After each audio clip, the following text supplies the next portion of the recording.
ઉત્તરકાશીના ધરાલી ગામમાં વાદળ ફાટતા ભારે નુકસાન, અનેક પરિવારોને સ્થળાંતર કરાયા.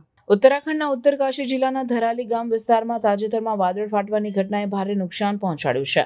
પ્રચંડ વરસાદથી ગામની રાષ્ટ્રીય માર્ગ તથા અનેક ઘરો અને ખેતીમાં નુકસાન થયું છે. વધેલા પાણીના પ્રવાહ કારણે કેટલાય વિસ્તાર પરિવારોને સ્થળાંતર કરવાનું આવી પડ્યું છે, તેમજ જીવન જરૂરિયાતની અનેક વસ્તુઓની ખોટ ઊભી થઈ છે. આ આપત્તિની ગંભીરતાને લઈને કેન્દ્ર સરકાર દ્વારા તરત જ પગલાં લેવાયા છે.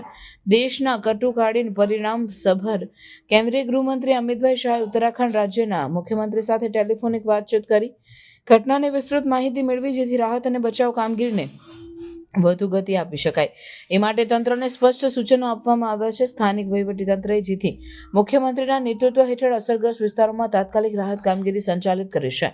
રાજ્ય સરકાર સહિત સમગ્ર પ્રમુખે તંત્ર બચાવ અને રાહત કામગીરીમાં ઝડપી પગલાં ભર્યા છે. લોકોને સુરક્ષિત સ્થળે ખસેડવા માટે વિશેષ ટીમો રાત્રિ દિવસ કાર્યરત છે. આ પ્રકારે આવા કુદરતી આપત્તિની પાર્શ્વભૂમિએ રાજ્ય સરકાર અને કેન્દ્ર સરકાર વચ્ચે સહયોગ સાધવામાં આવી રહ્યો છે, જેથી અસરગ્રસ્ત પરિવારોને યથાવત સહાય અને પૂરતો બચાવ સાધી શકાય.